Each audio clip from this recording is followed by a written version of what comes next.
Today we are going to study 11th Science Physics, chapter number 2, Mathematical Methods. या chapter मध्ये आपण बघणार आहोत मल्टिप्लिकेशन ऑफ वेक्टर्स. मागच्या तासाला आपण बघितलं मल्टिप्लिकेशन ऑफ वेक्टर मध्ये आपण स्केलर प्रोडक्ट आपण बघितलं आहोत. आज आपण बघणार आहोत वेक्टर प्रोडक्ट. आता वेक्टर प्रोडक्टची डेफिनेशन आपण बघितली होती. When product of two vector is a vector quantity, that product is called as vector product. Okay, म्हणजे दोन वेक्टर्स आपण घेतले, त्यांचं मल्टिप्लिकेशन आपण केलंय आणि ते मल्टिप्लिकेशन चा रिझल्ट जो आलाय त्या वेक्टर ती जर वेक्टर क्वांटिटी येत असेल तर त्याला आपण म्हणतो vector product. Okay, therefore if p bar आणि q bar are two vector, p bar आणि q बार काय दोन वेक्टर दिलेत आणि त्यांचा आपल्याला प्रोडक्ट करायचा आणि त्या प्रोडक्टचा येणारा resultant is again a vector quantity. त्या दोघांचा रिझल्टंट जर वेक्टर क्वांटिटी येत असेल तर या प्रोडक्टला आपण म्हणतो वेक्टर प्रोडक्ट. ओके, आणि ह्या r बार ची व्हॅल्यू आपल्याला मिळते magnitude of p bar, magnitude of q bar, sine of angle between p bar and q bar and u r cap, that is unit vector along this r bar. या r बार च्या डायरेक्शनने असणार unit vector. म्हणजे आपण इथं r बारला ही आहे त्याची magnitude आणि ही झाली त्याची डायरेक्शन. मॅग्निट्यूड आणि डायरेक्शन मध्ये त्याला आपण रिप्रेझेंट केले. ओके, आता इथं जर आपण बघितलं तर प्रोडक्ट करताना वेक्टर प्रोडक्ट करताना आपण इथं क्रॉस साइन वापरतोय. So this product is called as cross product.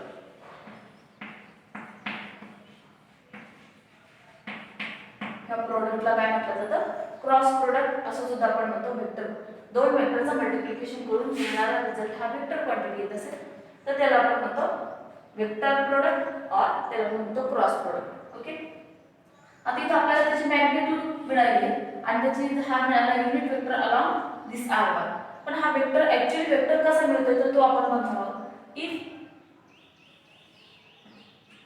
This is a p bar and this vector is q bar. आपण दोन वेक्टर कन्सिडर केले p बार आणि q बार आणि आपण यांचा प्रोडक्ट करतोय p बार आणि q बार. अशा पद्धतीने इथे घेतोय आपण p bar cross q bar आणि असं ज्यावेळेस आपण प्रोडक्ट घेतो त्यावेळेस याचा मिळणारा हा रिझल्टंट r बार जो आहे that r bar is perpendicular to this p bar and q bar, perpendicular to both this vector. Okay, and the resultant r bar is equal to r bar is represented as this. Okay, p bar आणि q bar या दोन्ही वेक्टरला हा r bar कसा येतोय perpendicular येतोय किंवा ते पूर्ण प्लेन नसतो कसं येतोय परपेंडिक्युलर येतोय. ओके, आता ह्याची डायरेक्शन दाखवण्यासाठी आपण यूज करतो right hand screw rule. Screw जर आपण बघितला, स्क्रूला ज्यावेळेस आपण राईट हँड डायरेक्शन ज्यावेळेस आपण फिरवतोय ओके त्यावेळेस तो स्क्रू जो आहे तो डाऊनवर्ड डायरेक्शनने मूव्ह होतो. ओके, आणि जर त्याला आपण लेफ्ट डायरेक्शनने जर फिरवत असू तर त्याची जी डायरेक्शन येते ती अपवर्ड डायरेक्शन. मग इथं जर आपण बघितलं तर हा अँगल आपण फिरवतोय p टू q म्हणजेच लेफ्ट डायरेक्शनने. सो याचा मिळणारा रिझल्टंट आपल्याला मिळालाय अपवर्ड डायरेक्शनने. सिमिलरली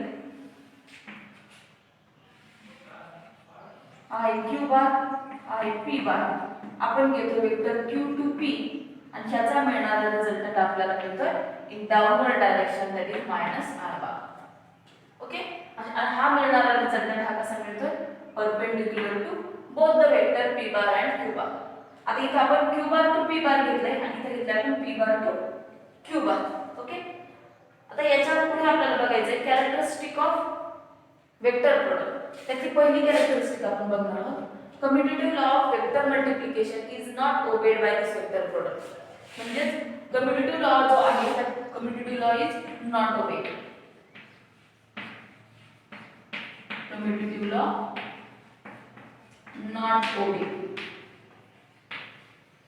कम्युटेटिव्ह लॉ जो आहे हा ओबे केला जातो. ओके, म्हणजे काय कम्युटेटिव्ह लॉ काय सांगतो आपला if p bar cross q bar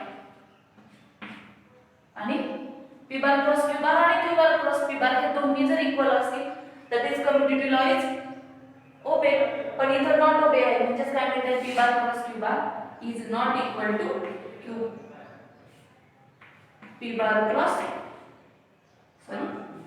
q bar cross p बार.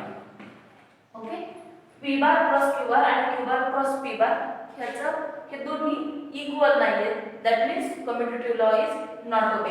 मग हे आपण आपल्या डायग्राम मध्ये सांगितलं. डायग्राम मध्ये काय दिले आपल्याला इथं हा आहे p बार, हा आहे q बार. आम्ही पण घेतले p bar cross q bar आणि याचा रिझल्टंट मिळाला r बार. हा आहे q bar cross p bar आणि याचा रिझल्टंट मिळाला मायनस r बार. म्हणजे हे दोन्ही वेक्टर सेम आहेत का? तर नाही आहेत, म्हणून कम्युटेटिव्ह लॉ इज नॉट ओबे.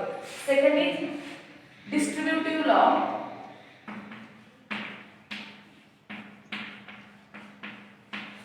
डिस्ट्रीब्युटिव्ह लॉ जो आहे that law is obey by this vector product. Distributive law सुद्धा काय केला जातो? ओबे केला जातो.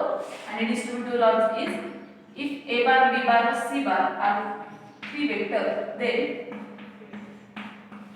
a bar cross b bar plus c bar is equal to a bar cross b bar plus a bar cross c bar.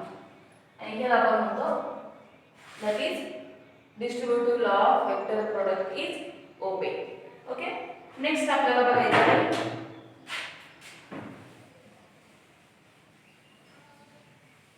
Third characteristic. आपण बघतोय आपण special cases आपण बघणार आहोत. and that special cases are, we know that p bar cross q bar is equal to pq sin theta into qr. Okay, first case आपण बघतो if theta is equal to 0 degree.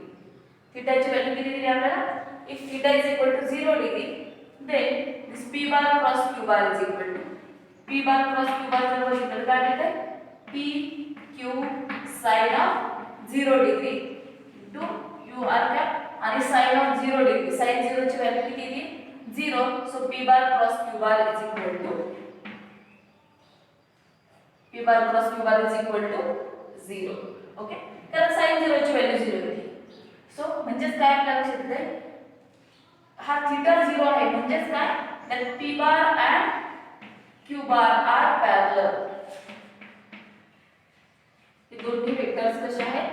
Parallel आहेत. Okay, म्हणजे दोन vector जर parallel असतील तर त्या दोन्ही वेक्टरचा जो क्रॉस प्रोडक्ट आहे तो क्रॉस प्रोडक्ट किती होतं? That product is 0. Next case आपल्याला बघायची आहे if theta is equal to 180 degree. Theta 180 degree आहे, that means p bar and q bar are anti-parallel. Okay, p bar आणि q bar कसे आहेत? anti-parallel आहेत. anti-parallel म्हणजे दोन्ही पॅरलल बट डायरेक्शन अपोजिट आहे. p bar एका डायरेक्शन आहे, q bar दुसऱ्या डायरेक्शन आहे. So we get p bar cross q bar is equal to pq sin of 180 degree आणि sin 180 डिग्रीची व्हॅल्यू आहे 0. So p bar cross q bar is equal to 0. म्हणजे दोन vector parallel असू द्या anti parallel असू द्या त्या दोन वेक्टरचा क्रॉस प्रोडक्ट हा किती येतो? That cross product is 0. Third condition आपल्याला बघायची that is theta is equal to 90 degree. Okay, theta जर 90 डिग्रीची असेल तर p bar cross q bar is equal to pq sin of 90 degree. and sin 90 ची value किती आहे? that value is 1. so p bar plus q bar is p into q. theta 90 आहे म्हणजेच काय? p bar is perpendicular to q bar. p bar आणि q bar हे कसे आहेत? दोन्ही परपेंडिक्युलर आहेत आणि दोन्ही परपेंडिक्युलर असतील तर मिळणारा जो वेक्टर आहे that vector is p into q. अशा पद्धतीचा दोघांचा क्रॉस प्रोडक्ट जो आहे तो किती मिळते? p into q. ओके, आता ह्याचा मिळणारा जो रिझल्टंट आहे इथं काय मिळतं आणि ह्या डायरेक्शनने असणारा unit vector that is u r cap. Okay, म्हणजे ह्यांचं दोघांमध्ये जर परपेंडिक्युलर असतील दोन वेक्टर तर त्यांचा जो क्रॉस प्रोडक्ट आहे that cross product is pq into u r cap. ह्याच्यावरून आपल्याला जे आपले जे कोऑर्डिनेट ऍक्सिस आहे त्याच्यासाठी आपल्याला बघायचंय. आता कोऑर्डिनेट ऍक्सिस जर बघितलं आपण तर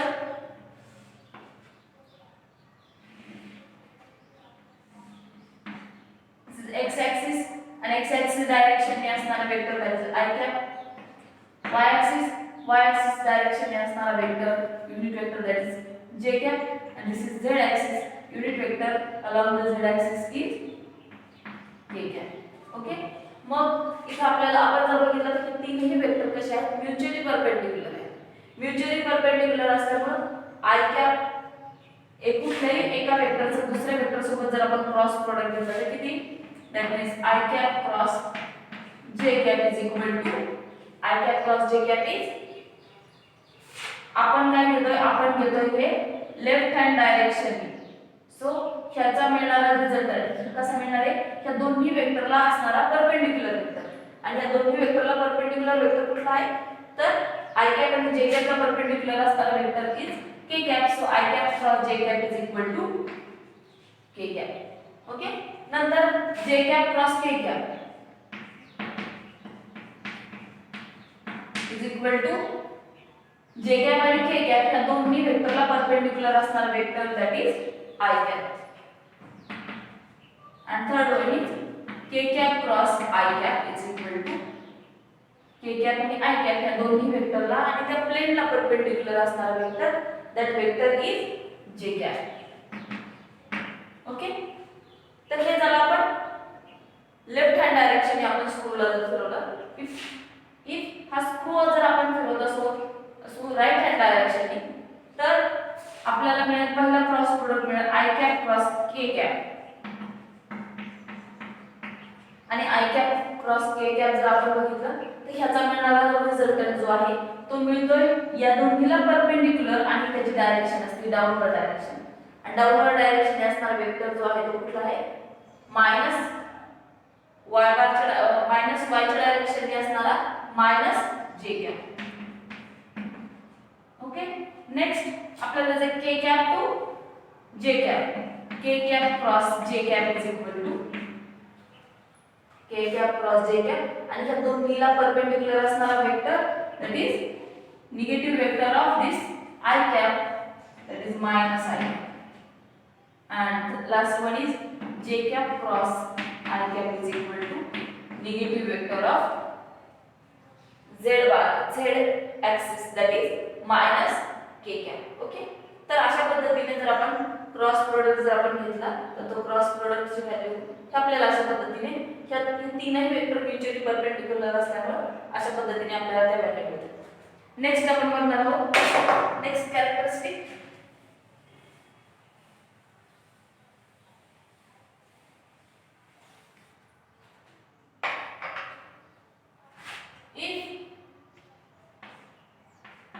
P bar is equal to Q bar.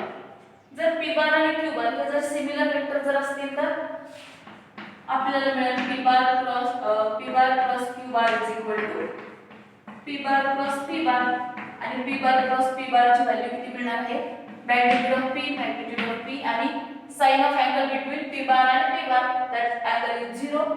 So P bar cross P bar is equal to 0. So याचा आन्सर किती मिळते आपल्याला 0. Similarly Q bar cross Q bar is equal to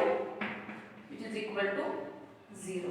म्हणजे कुठल्याही वेक्टरने स्वतःशी जर क्रॉस प्रोडक्ट जर घेतला तर त्याची व्हॅल्यू काय मिळते, that value is 0. Okay, next आपल्याला बघायचं आहे if these two vector P bar and Q bar are represented as rectangular component. जर दोन वेक्टर आपल्याला दिलेले आहेत ते रेक्टँग्युलर कंपोनंटच्या फॉर्म मध्ये जर रिप्रेझेंट केलेले असतील तर त्यांचा क्रॉस प्रोडक्ट कसा आहे तर तो आपण बघणार आहोत. If P bar is equal to Px I cap Py j cap plus Pz k cap and Q bar is equal to Qx I cap Qy j cap Qz k. Okay, मग यांचा cross product आपल्याला बघायचे P bar plus Q bar is equal to Px I cap Py j cap Pz k cap cross Qx I cap Qy j cap Qz k. Okay, ह्या दोघांचा आपल्याला cross product घ्यायचा. So आपण जसं normal multiplication करतो तशा पद्धतीने multiplication करणार आहोत. ह्या टर्मनी ह्या तीनही टर्म सोबत क्रॉस प्रोडक्ट घ्यायचा आहे. सेकंड टर्म मी ह्या तीन सोबत क्रॉस प्रोडक्ट घेतलाय. थर्ड टर्म मी सुद्धा ह्या तीन टर्म सोबत काय घ्यायचं क्रॉस प्रोडक्ट घ्यायचं. ओके, सो आपला रिझल्टंट काय मिळतं px qx I cap cross I cap. First quadrant. Okay, px qy I cap cross j cap plus px qz I cap cross k cap plus आता second quantity multiply करूया py qx j cap cross I cap plus py qy j cap cross j cap plus py qz j cap cross k cap plus third last quantity is pz qx k cap cross I cap plus pz qy k cap cross j cap plus pz qz k cap cross. Okay, आता इथे काय मिळालं आपल्याला px qx I cap cross I cap. I cap cross I cap स्वतःशीच केलेला dot प्रोडक्टची value किती cross प्रोडक्टची व्हॅल्यू किती 0. सो ही टर्म आपल्याला पूर्णपणे 0 मिळेल. इथे मिळाला I cap cross j cap आणि I cap cross j cap ची व्हॅल्यू आहे k cap. I cap cross k cap I cap cross k cap ची व्हॅल्यू आहे -j cap. इथे ज्या क्रॉस प्रोडक्टच्या ज्या व्हॅल्यू आल्या त्या इथे दिलेल्या आहेत. त्या सगळ्या व्हॅल्यू आपण इथे सबस्टिट्यूट करणार आहोत. So we gate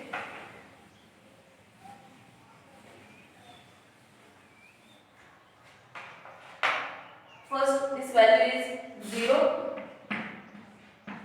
plus px qy and I cap cross j cap is k cap plus px qz I cap cross k cap and that value is -j cap plus py qx that is j cap cross I cap and j cap cross I cap is -k cap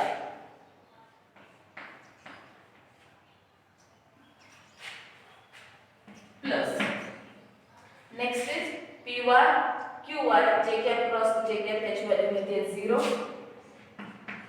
plus py qz j cap cross k cap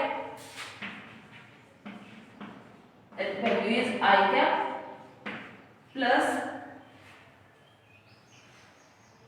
इथे मिळाली आहे pz qx k cap cross I cap is j cap.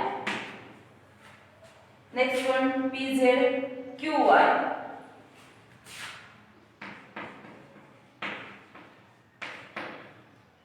k cap cross j cap is -I cap. Okay, last one pz qz k cap cross j cap is equal to that value is 0. आता इथे ज्या term दिलेल्या आहेत आपण काय करूया त्यातले I cap एकत्र घेऊया j cap एकत्र घेऊया आणि k cap एकत्र घेऊया. सो सुरुवातीला आपण घेणार I cap. ही टर्म आहे I cap ही आहे -I cap. सो आपण I cap कॉमन घेऊया. इथे राहील py qz ते माइनस साइन येईल बाहेर माइनस pz qy प्लस आता j ची व्हॅल्यू घेऊया j कॉमन घेऊया ह्या टर्म मधून आणि ह्या टर्म मधून j कॉमन घेतला ही टर्म आहे पॉझिटिव्ह ही तर माइनस जास्त म्हणजे निगेटिव्ह टर्म होईल. सो आपण पॉझिटिव्ह टर्म मागे बघूया pz qx px qz plus k cap ची टर्म लिहूया आणि k कॅप मधून k कॅप कॉमन घेऊया ह्या टर्म मधून. So k cap is equal to in bracket px qy minus py qx. Okay. म्हणजे इथे आपल्याला मिळाले i cap into this term plus जे कॅप इंटू दिस टर्म आणि के कॅप इंटू दिस टर्म आणि ह्याला एकत्रित लिहिता येते that is p bar cross q bar is equal to ह्याला लिहितोय आपण this is the value of determinant 3/3 त्याची व्हॅल्यू आहे ती डिटर्मिनंटची व्हॅल्यू आहे तर डिटर्मिनंट आहे 3/3 डिटर्मिनंट आणि त्याच्या व्हॅल्यू आहेत i cap j cap k cap px py pz qx qy qz आणि हा जर डिटर्मिनंट आपण सॉल्व केला तर आपल्याला मिळतंय p बार क्रॉस q बार इथपासून तयार होणारा रिझल्टंट वेक्टर ओके नेक्स्ट आपल्याला बघायचं नेक्स्ट प्रॉपर्टी आपल्याला बघायची आहे कॅरेक्टरिस्टिक आपल्याला बघायची आहे दॅट कॅरेक्टरिस्टिक इज बघूया आपण काय आहे characteristic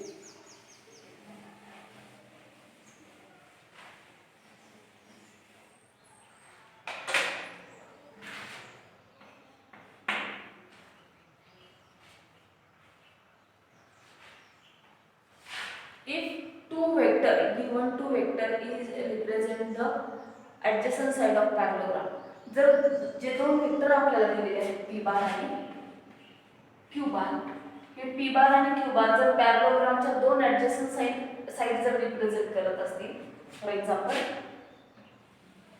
if this is p bar and this is q bar then the resultant parallelogram is like this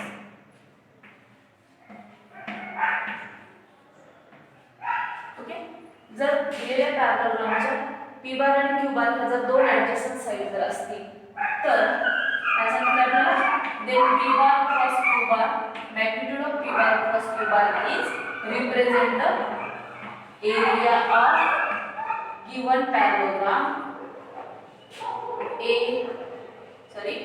O A C B okay जर p बार आणि q बार हे जर पॅरलोग्रामच्या दोन साइड रिप्रेझेंट करत असतील तर p बार क्रॉस q बार म्हणजे यांचा जो क्रॉस प्रोडक्ट आहे त्याची जी मॅग्निट्यूड आहे that magnitude represent the area of parallelogram AOACB okay मग हे येतं का आपण बघूया first way draw the perpendicular BD on OA bar म्हणजे OA बार वर आपण काय करू x वरती परपेंडिक्युलर करूया and this is the theta then we know that area of parallelogram is equal to area of parallelogram काय formula area of parallelogram is base into height that is base किती दिलेला याचा base is OA and height is this BD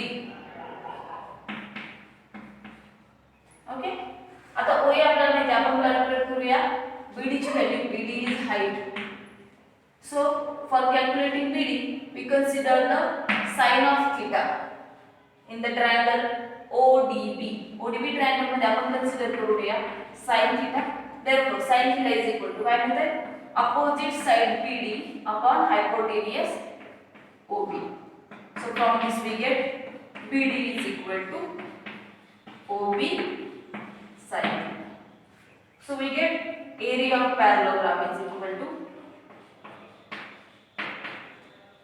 base ची value आहे पण घेतली OA into BD is OB sin of theta आणि याची व्हॅल्यू सबस्टिट्यूट करूया OA is P OB is Q sin of theta okay आणि ही व्हॅल्यू कशाची दिलेली आहे this value is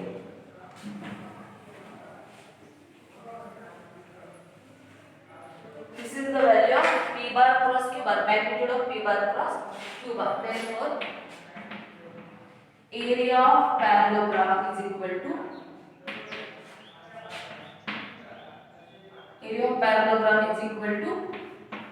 magnitude of p bar cross q bar okay म्हणजे ही झाली आपली last characteristic and that characteristic represent that area of parallelogram is equal to magnitude of cross product of both the vector and that two vector are adjacent side of that parallelogram thank you.